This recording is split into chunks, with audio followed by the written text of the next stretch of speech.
But as you know, our first part of the program is a conversation between Bruce Schneier and Edward Snowden. Bruce is one of the world's leading experts on computer society who we've been extremely fortunate to have visiting here at Harvard as a fellow at the Berkman Center for the Internet and Society for the past year and a half.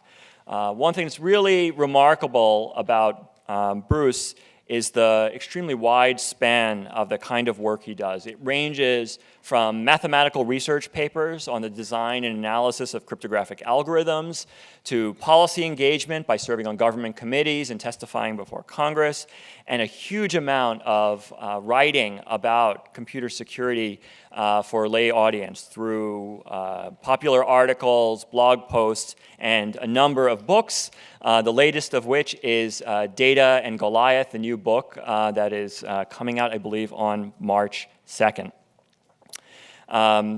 And Bruce will be having a conversation with Edward Snowden, who probably needs no introduction. But Edward is a former intelligence officer who served at the CIA, NSA, and DIA as an expert on technology and cybersecurity for nearly a decade. Before the disclosure of classified documents in 2013, while he was a consultant at the NSA. Last year, EPIC, the Electronic Privacy Information Center, gave Edward one of its Champions of Freedom Awards for the effect of what he did on transforming the public debate on privacy. And we're really thrilled that he could join us today for this conversation by video conference with Bruce Schneier to talk about surveillance and tools for addressing that.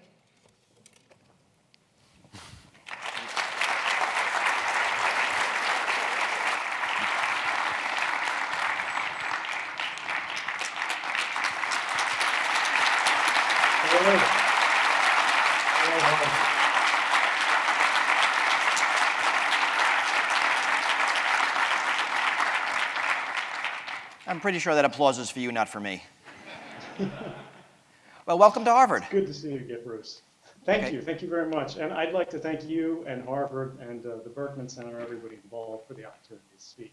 I have to say, the Berkman Center, from my perspective, during my time with the NSA and everything, long before 2013, has always been kind of on the leading edge of these topics and issues and thinking sort of ahead of the curve on the debate. So I just want to say thanks for everything they've been doing, and I hope they continue in the future. Yeah, thank you. So let's start by talking about cryptography and what can and can't be done. I mean, to me, the biggest surprise in all the NSA documents is the lack of big surprises. That we don't see any major secret sauce of quantum computers or anything that says they, or really any intelligence agency, can do magical things. And to me, that's really interesting. Right. I would say it's critical and it's important because it reminds us that despite all of the documentation we've seen, all of that outcome of the revelations, and everyone's been concerned, is that encryption really is one of the few things, the mathematics of it, when it's properly implemented, that we can rely on. And this is fundamental when we talk about computer security because we've got to have some foundation. We've got to have some basis for trust from which we can start building things. And when we look at the software, typically this is not reliable. But when we look at the stories that have come out and been reported publicly about how the NSA attacks encryption, properly implemented encryption does work. The algorithms and the math are often sound. And when they do attack it, it's typically through some kind of weakness, some sort of shortcut that sort of reduces the resistance, but typically not a clean break. There's no magic key that unlocks crypto. Yeah, they're more likely to do is try to go around it and steal the keys off of the endpoints. Right. So there was something in the black budget. It was Clapper's introduction, and he has an interesting sentence. And I always talk about this. He says, "We are investing in groundbreaking cryptanalytic capabilities to defeat adversarial cryptography and exploit internet traffic." So that's an interesting quote. I mean, it doesn't sound like we're hiring a bunch of mathematicians and hoping they get lucky. It sounds like, right, we got something in the back room. We got the massive computer. We got the cool piece of math.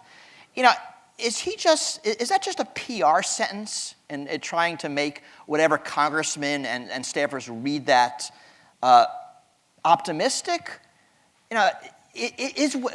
My question is, I'm thinking about this. So do they have like a break on RC4, or is this a massive database of SSL keys, or is it something against some amateur stuff? So I'm not going to reveal anything that has yet to be published. I leave it to the journalists to decide where to draw the line in terms of what should be public and what would basically cause more harm than it would cause benefit, because I have a strong political bias. And by trusting these decisions to the institutions of the press, they can sort of remove that bias and make a more reliable decision. So I don't want to get too ahead of them there. But what I will say is that when you think about government culture, yes, there is some showmanship to the way they write this. These black budget documents are typically the results of budget justification. They go around and they ask all the offices, what are your successes? What are the things you can do? What are the things you're working on that we can pitch to get more money? And this is how ultimately we end up with the $75 billion a year intelligence expenditure that we have now. But when we look at the actual cryptographic accessing methods that have been typically pursued, yes, there are some successes. There is a lot of success against homebrewed crypto, sort of boutique crypto, commercial closed source crypto, and critically hardware implementations of crypto. But when we talk about the real academic open source peer-reviewed standards, things like AES, Blowfish, Twofish, things like that, those are typically pretty robust, pretty reliable, and we have seen within the documentation references that indicate that there are certain cryptographic methods that are widely deployed today. We saw this in some of the documents that Spiegel released in December, that OTR, PGP, that these are Tor, that these are open security cryptographic standards that are giving the NSA a lot of trouble. So we are learning that. Interesting, the black budget, it's hard to check the numbers, but it seems to me it's 35,000 people and 11 billion are part of what are called the Consolidated Cryptologic program. That's DoD-wide. About 4% of that goes to research and technology. That's 440 million. So there's a lot of money being spent on the math. And I think it's a credit to the math that this much money, this much effort, whether it's the NSA or China or any other country, isn't producing these fantastic results. 10, 20 years ago, we would assume that we in the academic world were a decade behind the NSA and other countries. And it seems that that might not be true, that there is more parity than we thought. I do think the community is much closer to the NSA's understanding of the math today than they have in the past. Crypto was, kind of a black art, along with computer security, for decades and decades. Recently, we have seen the sort of capability gap, as we consider it, and this is around the world, not just within the U.S. community, really shrink. It's come closer together. But this mathematical expenditure, it is valuable, and it does have a payoff in certain respects. One of the keys are sometimes governments use their own algorithms. For example, the Russian government has their own encryption algorithm standards for protecting their classified data. So when we talk about things that are publicly used, these are really dangerous. And honestly, if NSA has some capability against it, they should not be using it. They should be reporting it and closing it, because it actually weakens us, the United States, and the public internationally around the world if we have poor security. But if they're using this against sort of, again, boutique crypto that's only used in sort of adversary contexts, this is something that they should be investing heavily in research in. When they do have successes there, they should exploit that. I've heard this period after these documents called the second dark age of cryptography, because again, we have a lot of people suddenly not trusting anything, building homebrewed stuff, which is inherently more vulnerable, just like we saw in the mid-90s when we didn't know anything and people are inventing their own crypto systems. So, but yeah, so what you said is what I think we're learning is that the way, again, not just the NSA, way everybody gets around cryptography is by getting around the cryptography. One of the documents that Spiegel published talked about VPNs, right? Several of them did. PPTP is a VPN standard. It's insecure. I mean, I wrote a paper that broke it, I think, 1998. And here it is still being used. And of course, it's being exploited. I mean, not just by the NSA, probably by everybody.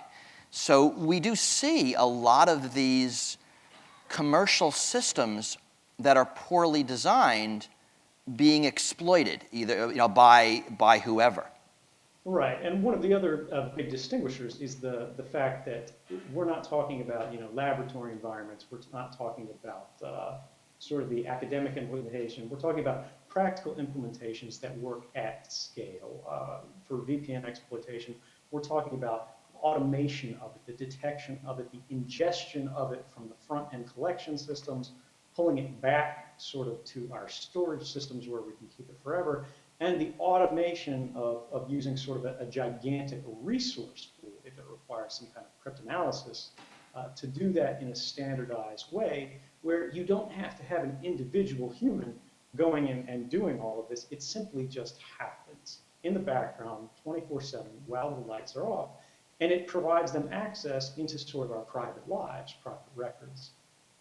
And this has intelligence and value, but also has significant risks to sort of the fabric of the internet and the infrastructure.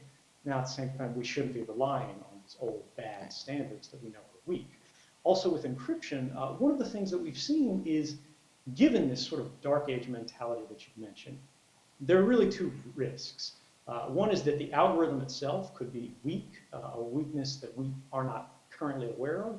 Also, the implementation could be bad. When we get new crypto tools, it normally takes a number of years before we know they're robust, before we know they're reliable. They have to be reviewed by a number of people, they have to be broken a number of times, and they have to be fixed. And eventually they reach a level where they're sort of defensible. For algorithms, we don't have that same standard typically, because there's not that many people who can attack them in a credible way outside of the academic community, which is quite small. Which is why when we get new crypto, we don't see it adopted for 10 years. What I wonder is if there's any way we could sort of pull this curve forward by doing research into cascading cryptographic algorithms, where we don't rely on a single implementation, a single algorithm at a single bit length, but actually use 2 or 3 or an arbitrary number of different cryptographic algorithms that are performance aware.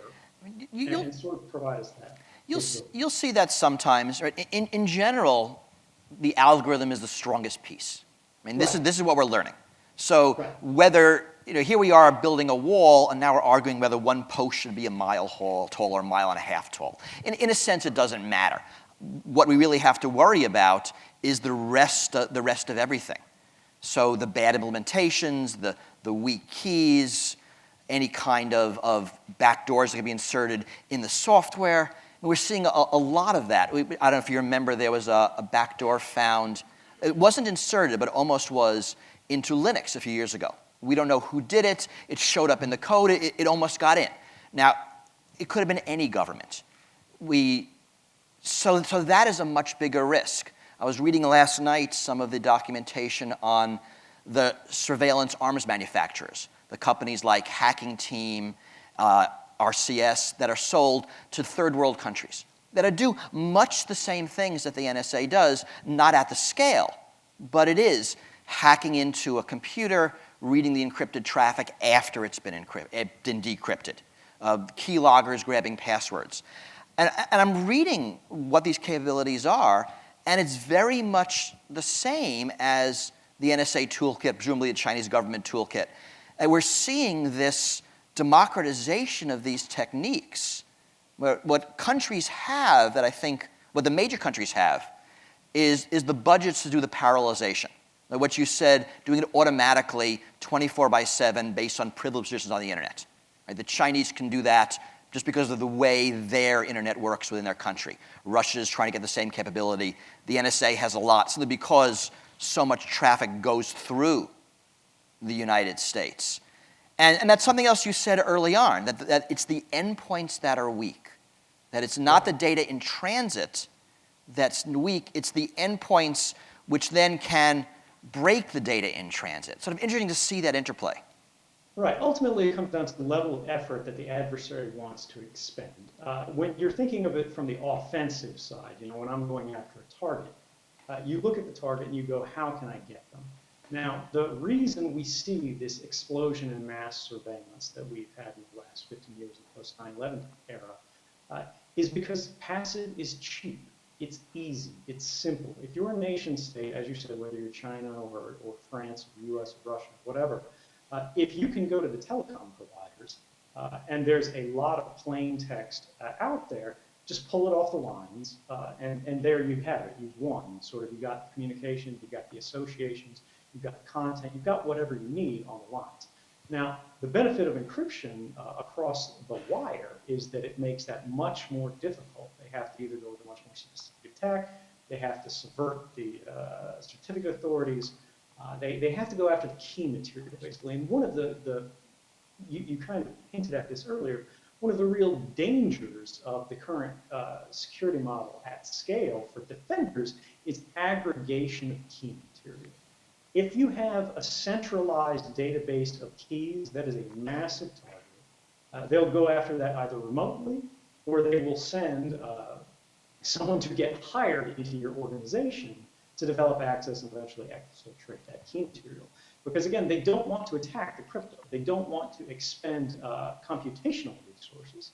They want to just be able to unlock it by getting around it. As you said, the wall is high, so rather than go over it, they'd rather dig a hole under it or walk around it. We've got to focus on the endpoints. We've got to focus on the keys and how to control it. That basically make them more defensible. I mean, and something else is happening in the United States, at least, is we have these legal attempts to get keys. So we saw the whole LavaBit example, Compulsion. Compulsion, where the FBI went to the courts and said, "Give us the master key." We saw this with Skype, which is something we didn't know for a few years. We knew that Microsoft did something to Skype to make it more eavesdropping friendly. We didn't know what. And there was a document in the latest Spiegel release that talked about it, that they redesigned the system so that they had the keys, and now the US government can go with a FISA warrant and demand access to the keys for whatever Skype traffic they wanted. And reading the NSA document looks like they got broad access to Skype, the audio and the text. And presumably, other countries can do the same thing with the companies that they have that legal compulsion. Yes, and we do see that. We see that happening increasingly around the world, and it happens on both a discriminate and an indiscriminate basis. Obviously, we want to err on the side of discriminate, targeted compulsion whenever that happens. But intelligence authorities in general, they have sort of three methods for going after these systems they don't like. They've got coercion, they've got compulsion, and they've got intrusion. Now, they also have bribery, right? We know that they'll occasionally pay. Well, I kind of count that in coercion. But okay, fair enough.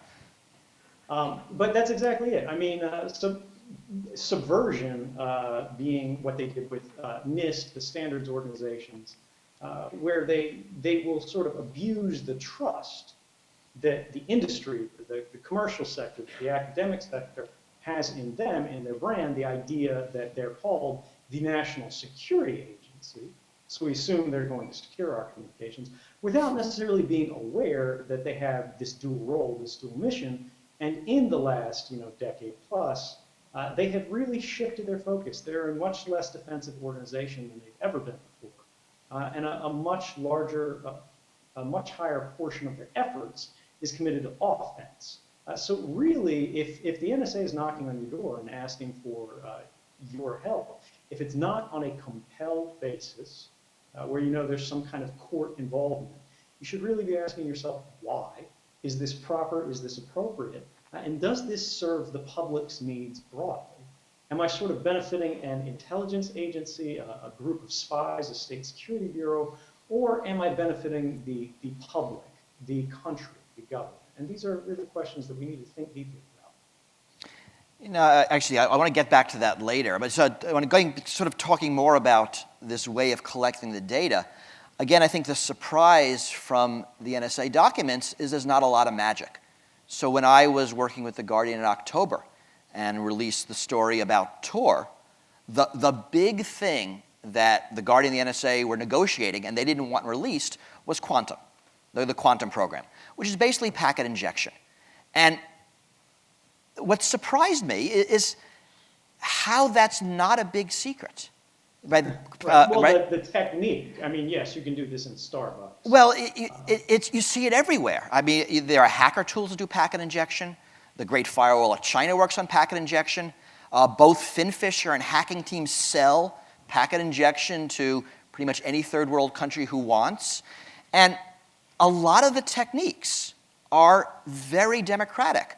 FoxAcid, the big NSA system that does exploiting individual computers, looks like Metasploit. Right? It's another hacking tool. Yes, it has a bigger budget, probably a better user interface, certainly better tech support, but these aren't major differences.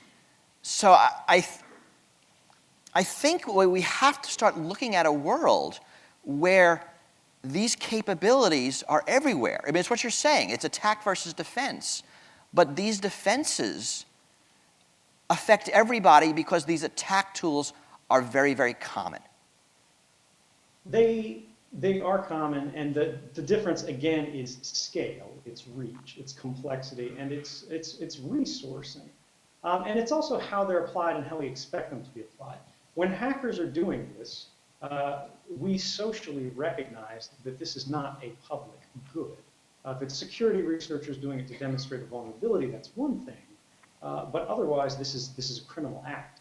We were not aware that these agencies broadly were involved in criminal activities.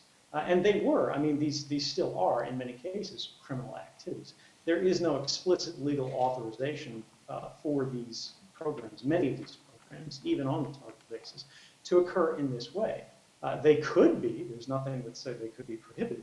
But if we live, in a constitutional society where we have a government with specific enumerated powers, and there's no authorizing legislation that says, hey, you can hack these people by impersonating private companies, such as LinkedIn or the FBI sending Reuters stories to somebody that aren't actually from Reuters or the AP or whoever it was. That's a significant departure. And the government agencies, both domestically and abroad, were aware of this. In fact, in the GCHQ, we saw that in their own internal classified documents, they said they weren't concerned about these capabilities being revealed because it would provide some kind of real security risk or it would reduce their capabilities. It was because they were afraid of a, quote, damaging public debate. They were afraid of the fact that if we knew about this, it would enable legal challenges that might change and restrain the way they operate. Well, let's talk about this. I think this is interesting. It's the notion of risk. Now, one of the differences between passively listening on a wire and collecting the data and going into the adversary's computer and either grabbing traffic before it's encrypted or changing router tables so traffic moves to where you can intercept it. Any of these more active penetrating techniques, is there a higher risk? Right? You have more risk of getting caught, more risk of getting noticed. Now, depending on who you are, whether you're a criminal, whether you're a country, whether you're a major power, your appetite for risk is going to change. It'll depend on who your target is, depending on who you are. And one of the things I noticed early on reading some of the documents is how risk-averse the NSA was. I was reading the manual for FoxAcid, and it felt like it was a manual designed to take an unskilled soldier and turn him into a cyber warrior. And it was full of, if this happens, stop. If it looks weird, stop. If there's a problem, stop. If there's an infinitesimal chance of you getting caught, stop. Stop, stop, stop. Compare that to, let's say, a cyber criminal organization operating out of, someplace in Southeast Asia is going to have far fewer stop conditions. Right? They'll go and they'll try because maybe they'll get lucky and there's not a lot of risk. Right. So when you look at it from the offensive standpoint, right? When I'm sitting at my desk at the NSA using these operations, or I'm a chief in one of these offices directing these things, again, the biggest thing is the fear of liability. They realize that some of these things, again, are not explicitly authorized, and so they've got to be careful not to have these things exposed. They don't want it to be revealed, and when you're using passive operations, you're not leaving log entries. It's not going to follow you home. As you said, when you switch to active operations, suddenly you're leaving evidence. You're leaving something that could come back to haunt you someday. And again, the Der Spiegel stories recently, they showed that the NSA will intentionally try to make itself look less capable when it hacks somebody to go, oh, this couldn't be the NSA. These guys don't know what they're doing. And they would use sort of cutouts. They would use third countries to exfiltrate the data. So they hack country A, send the data from country A to country B, so they think country B hacked them, and then they send it home through their sort of exfiltration route back to us. There is a big risk aversion there as well in how the personnel is managed, as you said, sort of the checklists they go through. People have this mental conception of TAO, the NSA's happening, the tailored access operations, and they're ROCs, as they call them, or remote operation centers. And they think these operators, these guys are sort of these you know, the mystical, mythical hackers on steroids guys. These guys are like, you know, amazing. But the majority of them, well, not necessarily the majority of them, but a great proportion of them are junior enlisted military guys. They don't have, you know, particular training on this that's exceptional. They've gone through a couple weeks of training. Really, it's a paint by numbers operation. And the reason they have so many stop conditions is, as you say, it's to limit liability that somebody who may be clever, but also may not be so clever, leaves something behind. They get a little froggy, they go a little beyond their skills, and they make a mistake. Now, obviously, there's different levels of capability, different levels of skill for each individual person. But by constricting this, bureaucratizing it, they can minimize their sort of political risks, their public risks. And that is that's reasonable in a lot of ways, and that's why they do it. Now, something that we've seen, though, is over the last, you know, again, in sort of this terrorism era, the war on terror period, that level of hunger for risk has greatly increased. They've been hacking everybody as we've moved on through the decade until sort of 2013, and then because everything blew up in their faces, they've sort of backed off a little bit, I think. But while they do have these policies in place to try to mitigate the risks, I think it's wrong to say that they're risk averse contemporaneously, because we see the targets they're picking in a lot of cases are crazy, they're unjustified. I mean, the GCHQ, for example, the sort of British NSA, was just revealed by The Guardian a few days ago to have intercepted and stored the emails from journalists from the New York Times, from BBC. They knew they had journalists' emails, but they kept them anyway. Why? You know, these are things that shouldn't be happening. And if they were truly risk averse, they wouldn't be doing this because they know it's unlawful. They lack the authority to do so, but they did it.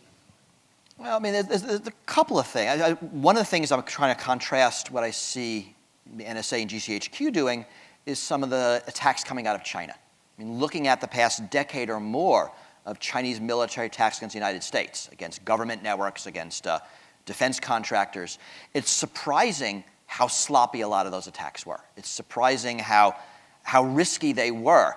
And there are some China watchers that talk about the relationship between the attackers and the government, that they're not necessarily employees, they're free actors who just know if they find something good to pass it on to their handlers.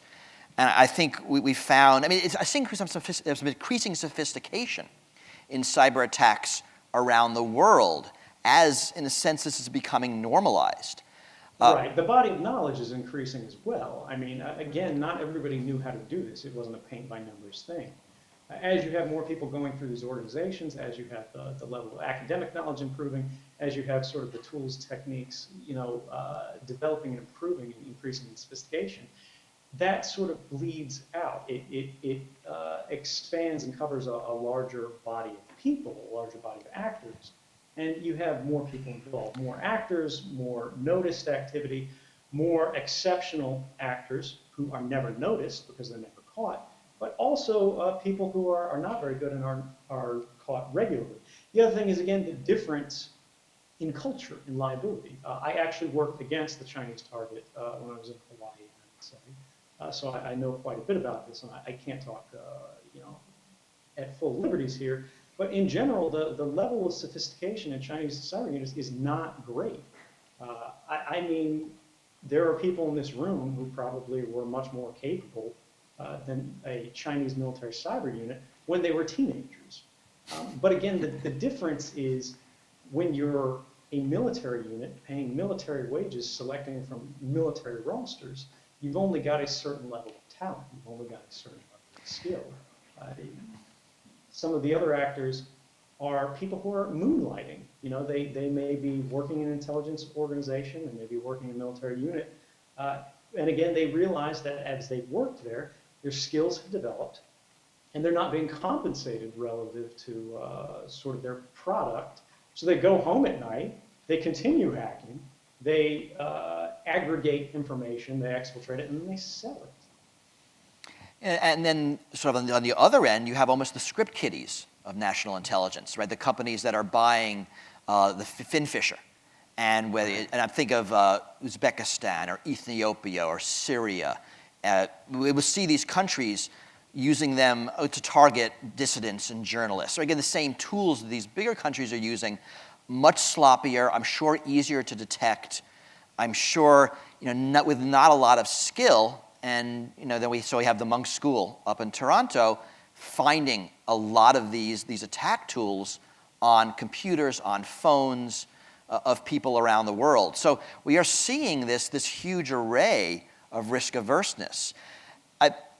I seem to think the United States is changing. I was reading some of the Reagan stuff when that came out last fall. It was surprising of the array of targets that the United States was targeting with this tool. A very sophisticated attack tool, and similar in scope to some of the Russian, the Chinese, the other tools that the antivirus companies expose off and on.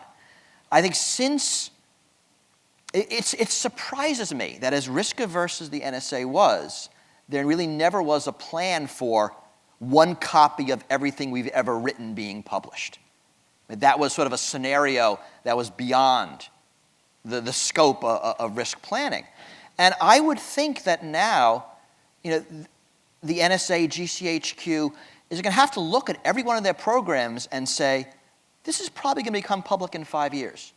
Do we think that's okay? And that will cause a change. Right, and we've already seen that happen. I mean, we've seen that happen at the highest levels of government. The president himself said that the way they go about looking at which operations to authorize and which ones they're going to pass on has completely changed based on the principle of just because we can do it doesn't mean we should. And this is wise, because the thing is, when you have organizations like the NSA, which are basically completely free from any meaningful oversight, they have sort of hand-wavy oversight. They've got compliance officers. But the Washington Post reported that they had more than 2,776 privacy violations in a single year. And these are only the ones that are self-reported by the NSA. These are the only ones that are detected. Employees say, hey, I did this, it was wrong, it was a mistake. The majority of people who are doing the auditing are the friends of the analysts. They work in the same office. They're not full-time auditors. They're guys who have sort of other duties as assigned additional job role. There are a few traveling auditors and things like that who go around and they look at the things that are out there. But really, it's not robust. Beyond that, they're regulated by a secret court, which is a rubber stamp. I can't remember the exact figures, but it's something like they were asked 31,000 times or something like that for warrants over the last 10, 15 years. And they said no, I think 13 times? I think it's some small number. Right. It's some small number like fraction. that. Well, I mean, that could be just really good warrant writers. 9% of the time, they say yes. They say do whatever you want, it's fine.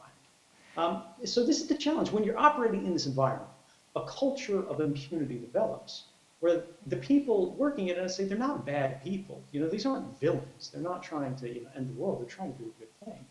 But they go, I can do this, I can do that, I can do anything because it's for a just cause. And the challenge is when you take the political oversight out of it, when you take the judicial oversight, and again, meaningful judicial oversight, not sort of a fake surveillance panel, but a real court with real judges, as opposed to FISA judges, you get a really different quality of decision. And this has a significant impact on the kind of decisions that are made. And I do think things have changed significantly. For the people in the audience who weren't familiar, you mentioned Reagan earlier, the Reagan operation. That was it's called Operation Socialist. The United Kingdom, their NSA, the GCHQ, decided to hack into the Belgian state telecommunications provider that's used by everybody in the country, rather than seeking access through the MLAB, the mutual legal aid treaty between those countries, because they didn't want the Belgians to know about it. They basically damaged critical infrastructure, caused millions of dollars of harm to these systems, which, by the way, still hasn't been fixed, according to employees there, using NSA capabilities. So you get this weird chain now, where the NSA is sharing infrastructure, they're sharing capabilities with third parties, with foreign countries, basically.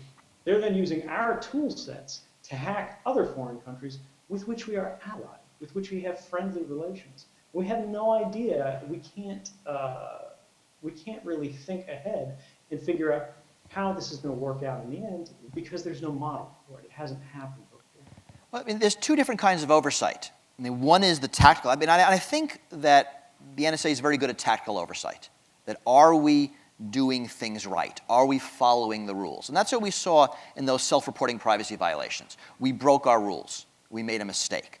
That's very different than, are these the right rules? And that's a form of oversight, but it's not oversight that can happen inside the organization. It has to happen at a greater level. I mean, are we doing the right things? Right? Not, is this legal by the rules we have agreed to, that have been given to us, the interpretations of the laws that we've made, but is this the correct thing that we as a country should do? And that's a very different kind of question. And the way you get that greater oversight is through these discussions of what makes sense. I mean, what is moral in our society? What is proper? Just because we can doesn't mean we should. Or maybe it does. There's a big question there about, is the potential intelligence that we gain worth the potential costs? A good example of this is the fact, this is sort of a picture of what the NSA considers industrial relations to be. That's a Cisco box there for anybody who can't see it in the audience. They're intercepting sort of American products and services, whether it's Facebook, whether it's Google, whether it's a Cisco physical router, and they're subverting them.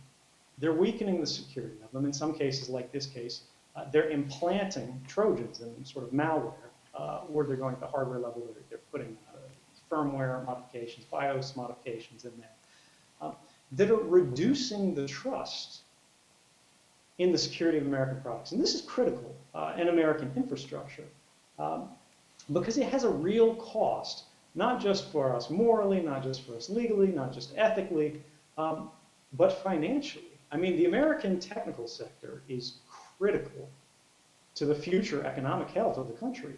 And we've had studies done since the 2013 revelations that have shown the NSA's activities, just the ones that have been revealed so far, have cost us somewhere between $35 billion and $185 billion. I mean, that's more than their budget in harm as a relation to just poorly thought out operations that never should have been done in the first place. There are, again, methods that they could do this lawfully, legally, and with the public's knowledge and consent, where we don't have to go, yes, it's okay, hack that particular individual, yes, hack that particular government or organization or whatever, but we should at least have a reasonable understanding of the broad outlines of policies and powers that they're investing themselves with. If it's happening behind closed doors, they can't really be said to be representing our interests because they are divorced from our interests. when there's no communication, they're no longer part of the community. Well, I mean, then that Cisco story, I think, is real interesting to see the implant going into the box, and we certainly worry about Chinese implants coming in equipment that's bought there and brought into this country. Sort of interesting to see. Very generally, all of this government surveillance is fueled by corporations. It's not that the NSA woke up one morning and said, we want to spy on the entire internet. They woke up in the morning and said, corporations are spying on the entire internet. Let's get ourselves a copy. And whether it's getting a copy by putting an implant in a Cisco router, or by going into Google's trunk links between their data centers, or going to Microsoft Skype with a court order and demanding a key. This is all data that is sloshing around the corporate world. We've built an internet for surveillance. We've decided that advertising, that marketing, that personal information is the currency by which we all buy our internet. And that fuels what countries can do. And again, not just the US, it's everybody. Everybody's using all of these platforms. So to me, it's interesting to see now that these NSA stories are public, which I think are also shining lights on what other countries are doing, what criminals are doing, the democratization of all of these techniques, sort of showing how insecure everybody is. I think we're seeing changing attitudes in some cases in the standards bodies and in some of the tech companies. The IETF, Internet Engineering Task Force, is trying to build more security into the internet. We're seeing Google encrypting trunk leaks. It's Google. So, at one point they're saying, and it's always amusing to see when they complain about the government spying on their users because it's their job to spy on their users. But we are seeing this change. So maybe there is some hope for technology to make this better. There is a little bit of rethinking going on there, and it's a complicated issue. There's a lot of debate to be had there. I don't even think we've started at a significant level on sort of the corporate surveillance issue yet.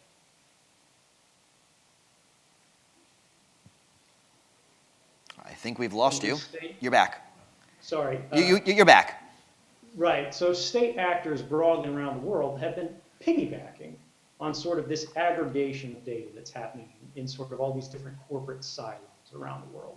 And that siloing, that aggregation, those centers of gravity, they're simply too rich, too interesting for governments to ignore.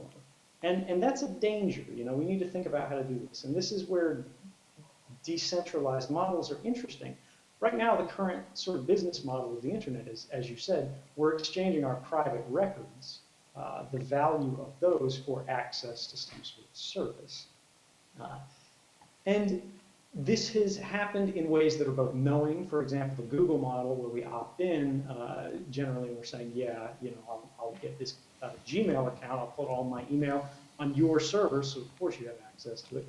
But also other ways we're not so aware of. I've been reading your book, Data and Goliath, and in the intro to it, you mention sort of cell phone networks. It's a sort of brief introduction from non-technical people, and it just explains that if you have a cell phone in your pocket, you're, without being aware of it necessarily, agreeing to allow the cell phone provider to know your location wherever you are all the time, because that's how calls are routed. It's sort of a byproduct of the service.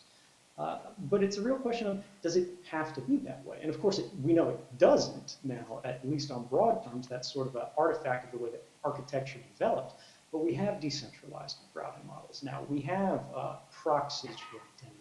We can use cryptographic tokens or hashes to represent an individual. We could have transient tokenization. And we've got all these blockchains and different methods of tracking and recording interactions with complex systems that could substitute for the traditional models we have. The real question is, where do we go with this? Where do we draw the lines? And this is what the 2013 revelations changed. Is before it, there was no cost to collaboration at the expense of the users, because nobody knew just how badly they were getting sold down the river. Yeah.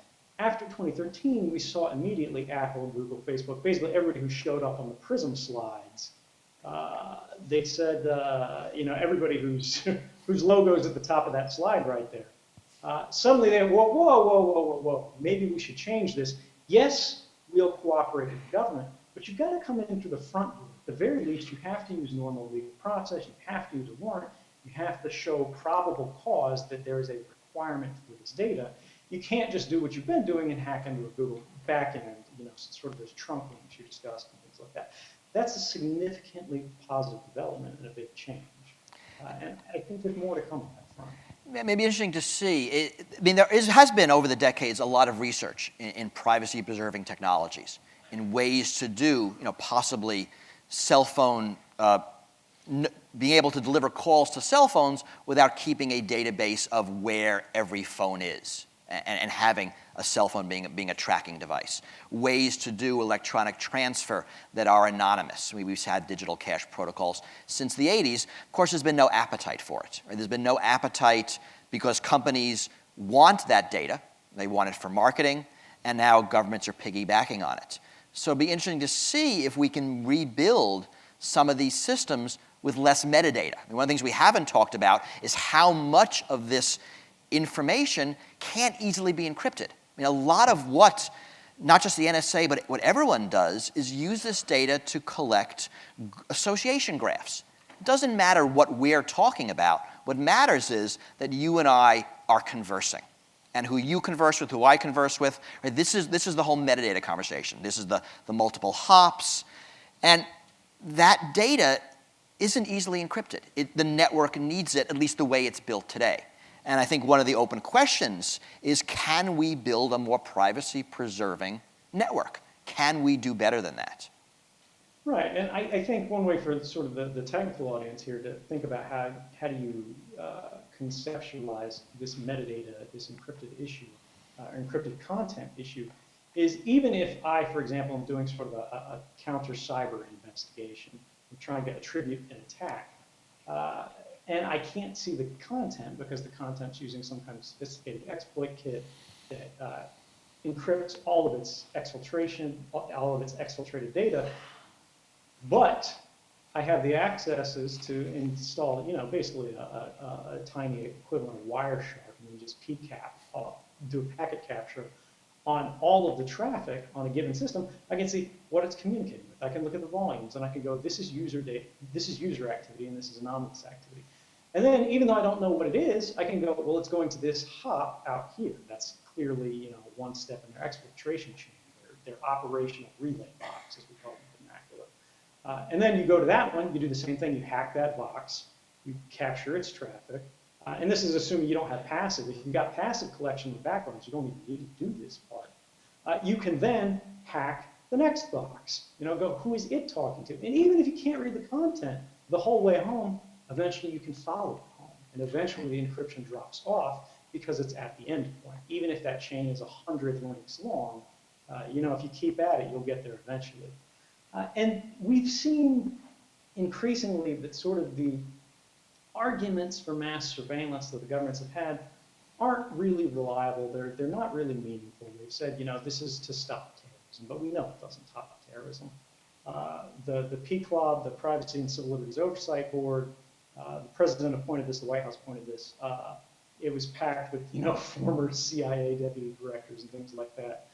People who have every incentive to say, these programs are great, we want them, they're wonderful, said they had never stopped a single terrorist attack. And this is a broad contrast to what the NSA originally put forth, was that it thwarted 54 plots.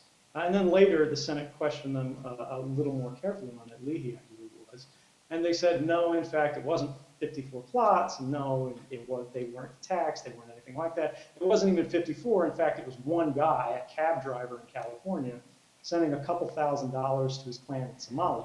So there's actually a really good New Yorker article appeared either last week or the week before talking all about that case. It's a really interesting case. Right, it's the Moalen case. Right, yeah. Worth reading. So we're close to out of time. I want to sort of end with one issue that I think pulls us all together, and that's the equities issue. The notion that the NSA has to balance two different focuses, defend our networks and attack their networks. And those missions, I think, made a lot more sense during the Cold War, when you could defend the US radios and attack the Soviet radios because the radios were different. There was us and them, and we used different stuff. What's changed since then is that we're all using the same stuff. Right? Everyone uses TCP/IP, Microsoft Word, Firefox, Windows computers, Cisco routers. We're all using the same stuff. And whenever you have a technique to attack their stuff, you are necessarily leaving our stuff vulnerable. Right? And conversely, whenever you fix our stuff, you are fixing their stuff. Right? And this requires a different way of thinking about security versus surveillance, a different way of balancing, that we can't simultaneously do both. And when we look at all of the attack tools out there, the vulnerabilities are great. And every time we hoard a zero-day, hoard a vulnerability, we're leaving ourselves open to attack from anybody. Absolutely. And the way to conceptualize this is to think about when you launch an attack, you're not stealing a sort of a fixed amount of points, cyber points from the enemy, research data, intelligence data, whatever. It's really a percentage based on the size of their investment, the size of their economy, the size of their R&D funding. If we hack the Chinese, and the Chinese have sort of 100 cyber points to be had, that attack is worth 10% of the points. We got 10 points. But if we have, 1 million points, and they hack us once because we weakened the standard, it doesn't matter if we hacked them, all 10 times, or took all 100 of their cyber points. If they hack us once because we weakened that common standard, they're far, far ahead because they have 100,000 points, even though we got the 100 points. And that's really something that we have to deal with. And this is our problem with hacking back to North Korea. They have what, a dozen computers. It makes it a lot harder. The Spiegel story actually drew this out in a large way that was not really noticed. The significance of it was not noticed. And this was that we had compromised their networks, according to the NSA documentation. Since 2010, we had been hacking North Korea successfully. And yet, it didn't provide us a lot of detail, didn't provide us a lot of information. We missed missile launches, we missed nuclear tests, we missed leadership changes, we missed health issues, we missed military drills. And we even missed the Sony attacks that they launched. Even though we were hacking them, we were eating their lunch over and over and over again over the course of years. But then they hack us once, just one time with Sony. And everyone in the nation is rending their garments and going, this is terrible. They're attacking our basic values, because it was so much more valuable to them to win once than it was for us to win 1,000 times. And this is something that has to stop. I could add one point just for people to think about, because a common trope, sort of a meme that we see government officials around the world now advocating to sort of defend mass surveillance, besides the fact that they say it stops terrorism. We know it. Whether it's Paris or London or Boston or Mumbai, none of the mass surveillance programs stopped any of these attacks. They say encryption, right? They say we've got to ban encryption, we've got to mandate backdoors, we've got to have a way in, everybody has to collaborate. They have to give us some way to access your encrypted data, or we're going to go dark. We're not going to be able to continue to investigate. Murderers are going to walk free. Our children are going to be violated. All these terrible things happen. Pay attention to the Silk Road case that's going on right now, sort of the Tor online drug market that was shut down. The accused, Ross Ulbricht, allegedly the mastermind behind sort of this whole Silk Road affair, used PGP, which we know from their own documents they could not break.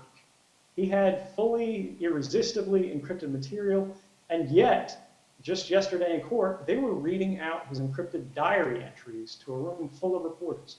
Why is that? It's because, as you said, encryption is not foolproof. The endpoint is a weakness. And if the user can at any point ever view that encrypted material, it is vulnerable to the adversary to seize that without any new authorities.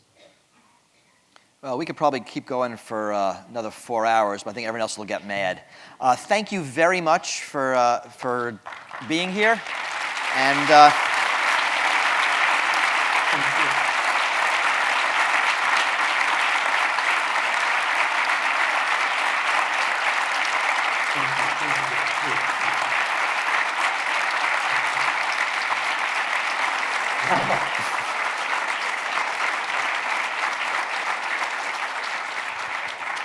and hopefully we could bring you back in person next time. Thank you.